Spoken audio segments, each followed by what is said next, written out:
Hello everyone, I will teach you a very interesting subject chemistry. Now I start chapter first of class 9th matter in our surrounding. Surrounding means चारों तरफ, जो कि हम अच्छे से जानते हैं. हमें जानना है मैटर. मैटर क्या है? Matter in our surrounding. यहाँ बात आती है मैटर की. What is matter? मैटर क्या है? Anything which occupy space and has mass is called matter.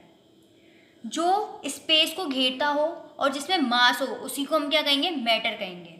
समझ आया? अगर सपोज करो कोई भी चीज़ है, अगर वो मास नहीं है उसमें और जगह नहीं घेरती तो इट मीन्स वो मैटर भी नहीं है. मैटर उसे तभी कहा जाएगा जब वो स्पेस घेरे, स्पेस को कवर करे और उसमें मास हो, तभी उसको हम मैटर कहेंगे. जैसे ट्रीज, पेड़ वगैरह, जो ये सारे हम इन्वायरमेंट में इतनी सारी चीज़ें देखते हैं, चेयर वगैरह वगैरह, ह्यूमन, हम भी जो है हम भी एक मैटर हैं. I hope you understand. Now अब मैं जैसे आपसे बोलूँ कि जो हमारी फीलिंग्स होती हैं, इमोशंस होते हैं, जैसे फ्रेंडशिप, लव, हेट, अफेक्शन वगैरह, ये हमारी केमिस्ट्री के अकॉर्डिंग मैटर नहीं है. मैटर क्यों नहीं है? क्योंकि इनमें ना तो ये स्पेस कवर करते हैं, ना ही इनमें मास है, इसलिए हम इनको मैटर नहीं कहते. जैसे एल्कोहल हुआ, कुछ भी चीज़ हुई, पेड़ हुए, जो हम इन्वायरमेंट में देखते हैं, जो हमारे पास रखी हुई है, जैसे अभी मेरे पास ये जो है, ये पेज है, इसमें भी कोई मास है, इसने भी स्पेस कवर किया हुआ है, तो इट मीन्स ये मैटर है. ओके. नाउ मैंने जैसे बोला, हाँ, जैसे अभी अभी हमें किसी से हेट है और किसी ने अभी अभी हमें मतलब फ्रेंडशिप में हमारी ब्रेक हुआ है तो हमें रोना आता है. जब हम रोते तो हमारे टीयर्स निकलते हैं, टीयर्स निकलते तो स्पेस कवर करते हैं और उनमें मास भी होता है. इट मीन्स जो हमारे टीयर्स निकल रहे हैं ना, वो मैटर है. और जो हमारा अफेक्शन, लव, फीलिंग्स और ये सब है ना, ये हमारा मैटर नहीं है. अब हम पढ़ेंगे कि मैटर को क्लासीफाई कैसे किया गया है. चल. अभी हमने पढ़ा कि मैटर क्या होता है. अब हम पढ़ेंगे कि मैटर को क्लासीफाई कैसे किया गया है. मैटर को 2 वेज में क्लासीफाई किया गया है. On the basis of physical property first and second on the basis of chemical properties. इस चैप्टर में हम पढ़ने वाले हैं on the basis of physical properties. So कैसे क्लासीफाई किया गया है? 2 बेसिस पर किया गया है. पहला क्या था? फिजिकल. सेकंड क्या था? केमिकल. ओके. अब इस चैप्टर में हम सिर्फ पढ़ेंगे फिजिकल प्रॉपर्टीज के बेस पर, ना कि केमिकल. केमिकल का नेक्स्ट चैप्टर में आएगा, तब उसमें पढ़ा जाएगा. फिजिकल प्रॉपर्टीज के बेस पर इसको डिवाइड किया गया है सॉलिड, लिक्विड एंड गैस. और केमिकल के बेस पे किया गया है element, compound and mixture. Okay. Now अब हमें समझना है कि जो ये मैटर है, अब पहले इन सब के बारे में बात करने से पहले हमें एक चीज़ समझनी होगी, जो हमारा मैटर है वो किससे बना है. अब हम जानते हैं कि जो मैटर है, matter is made up of particles. Matter जो है वो छोटे छोटे पार्टिकल्स से मिलकर बना है. ठीक है.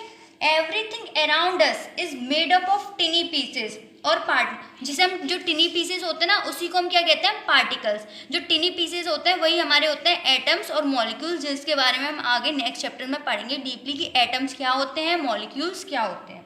Okay. I hope you understand. जो ये पार्टिकल होते हैं बहुत ही छोटे होते हैं, इन्हें अपनी आंखों से नहीं देखा जा सकता और इन्हें हाईली माइक्रोस्कोप से भी नहीं देखा जा सकता है.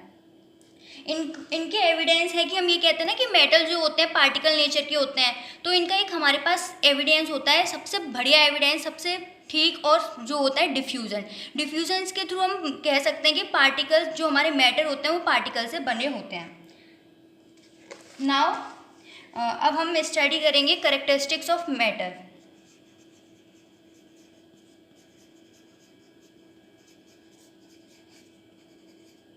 Sorry, characteristics of particle. First characteristics है ये very very small in size.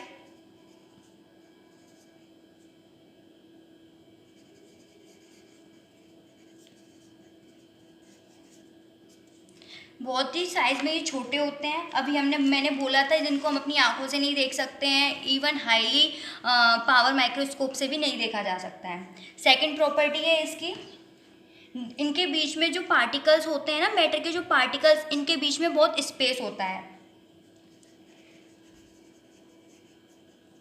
The particles of matter have space between them. अब इसको हम कैसे मानेंगे कि जो पार्टिकल्स होते हैं मैटर के उनके बीच में स्पेस होता है। हम किसी चीज़ को तभी तो मिक्स कर पाएंगे जब उनके पार्टिकल्स, जो मैटर है उनके पार्टिकल्स में स्पेस होगा।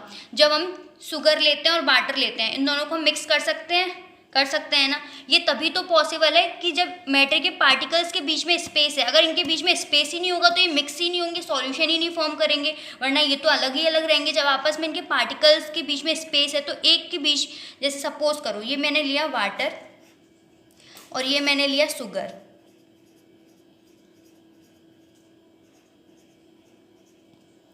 अब आपको दिख रहा होगा जैसे ये छोटे छोटे पार्टिकल्स हैं, इनके बीच में जो स्पेस है, तो वाटर का और वाटर के पार्टिकल्स के बीच में भी स्पेस है। इन दोनों की, इसका पार्टिकल इसके स्पेस को कवर करेगा और इसका पार्टिकल इसके स्पेस को कवर करेगा, तब जाके हमारा बनेगा क्या, एक solution. Okay, I hope you understand. Now third point, particle जो होते हैं हमारे कॉन्स्टेंटली मूव करते हैं, कंटिन्यूसली मूव करते हैं।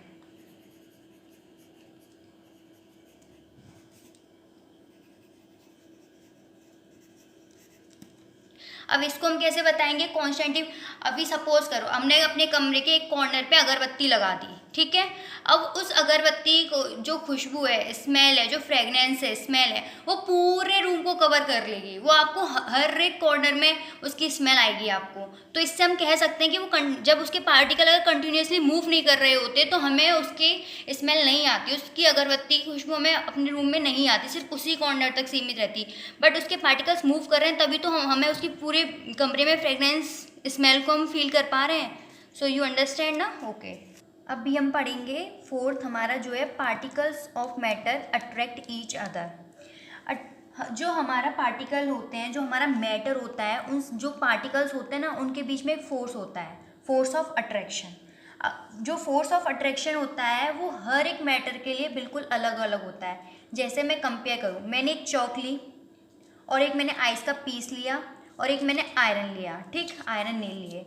मैंने आइस को हैमर से ब्रेक किया तो चॉक मेरी ईजिली टूट जाएगी, पर जो आइस है उससे ज़्यादा टाइम लेगी, उससे ज़्यादा फोर्स लगाना पड़ेगा, तब जाके मेरी आइस टूटेगी। और आयरन नेल को तोड़ने के लिए मुझे और ज़्यादा फोर्स लगाना पड़ेगा। सो हम कह सकते हैं कि हर एक के लिए फोर्स ऑफ अट्रैक्शन, हर एक मैटर के लिए फोर्स ऑफ अट्रैक्शन अलग अलग होता है। आपने देखा होगा सबसे ज़्यादा फोर्स, अगर हम सॉलिड, लिक्विड, गैस की बात करें तो सबसे ज़्यादा फोर्स ऑफ अट्रैक्शन होता है सॉलिड में, फिर उसके बाद लिक्विड और सबसे कम होता है गैस में। सॉलिड के आपने देखा होगा डेफिनेट शेप होती है। डेफिनेट शेप होने का कारण सिर्फ एक ही है, क्योंकि उसमें फोर्स ऑफ अट्रैक्शन सबसे, जैसा कि मैंने अभी बोला, सॉलिड में सबसे ज़्यादा होता है, फिर लिक्विड में, गैस में। आपने देखा होगा सॉलिड की डेफिनेट शेप होती है, और लिक्विड के लिए हमें उसे डेफिनेट शेप देने के लिए कंटेनर की ज़रूरत पड़ती है, गैस को भी हमें उसको डेफिनेट शेप देने के लिए कंटेनर की ज़रूरत पड़ती है। तो जो सॉलिड है, कोई भी ले लो, उसके जो मॉलिक्यूल्स होते हैं, जो पार्टिकल्स होते हैं, एक दूसरे को बहुत अच्छी तरीके से बाइंड किए होते हैं। और लिक्विड के काफ़ी थोड़ा दूर दूर डिस्टेंस होता है, गैस के में काफ़ी कम होता है फोर्स ऑफ अट्रैक्शन। जैसे आपको सॉलिड के पार्टिकल्स कुछ इस तरीके से मिलेंगे, लिक्विड के and gas. Okay, so I hope you understand well. हमने सारी प्रॉपर्टीज़ पढ़ी थी पार्टिकल्स की, क्या क्या थी। स्मॉल इन साइज होता है, इनके बीच में स्पेस होता है, पार्टिकल्स के बीच में फोर्स ऑफ अट्रैक्शन होता है पार्टिकल्स के बीच में, और ये कॉन्स्टेंटली मूव करते हैं। सबके हमने एक एक एग्जांपल देखे जिससे हमें अच्छे से समझ आ गया होगा।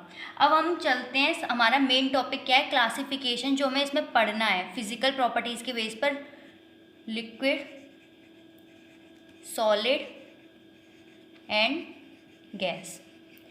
इससे पहले हमें एक चीज़ जानी पड़ेगी, वो क्या है, रिजिड एंड फ्लूइड। ये क्या है, रिजिड की प्रॉपर्टी जो होती है सिर्फ किस में होती है, सॉलिड में, और फ्लूइड की प्रॉपर्टी जो होती है वो हमारी होती है लिक्विड एंड गैस। जो रिजिड है, सॉलिड, रिजिड मीन्स अनबेंडिंग और इनफ्लेक्सिबल। जैसे कोई स्टोन है उससे हम रिजिड कहेंगे, क्योंकि वो अनबेंडिंग है, उसे हम बेंड नहीं कर सकते, वो इनफ्लेक्सिबल है, फ्लेक्सिबल नहीं इनफ्लेक्सिबल है, इसलिए सॉलिड को है जो रिजिड की कैटेगरी में रखा जाता है। और फ्लूइड हम उसे कहेंगे हमें जिस मैटर को शेप देने की ज़रूरत पड़े, कंटेनर के थ्रू हम उसे शेप दें। जैसे हमने कोई भी लिक्विड ले लो, वाटर हो, मिल्क हो, कुछ भी हो, उसे हमें शेप देनी है तो हमें पहले वो किसी कंटेनर में रखना पड़ेगा। अब कोई गैस है तो अगर हमें उसे कोई शेप देनी है तो हमें उसमें बलून या फिर किसी क्लोज कंटेनर में फिल करना पड़ेगा, तभी हम गैस को शेप दे पाएंगे, वरना नहीं दे पाएंगे। जिसमें हमें कंटेनर की ज़रूरत पड़े वो फ्लूइड, जिसमें हमें कंटेनर की ज़रूरत ना पड़े rigid. So I hope you understand now. अब हमें पढ़ना है लिक्विड, सॉलिड एंड गैस, जिसे हम पढ़ेंगे नेक्स्ट लेक्चर में। सो आई होप आप सबको मेरा लेक्चर समझ आया हो, and so please subscribe my channel, like and share.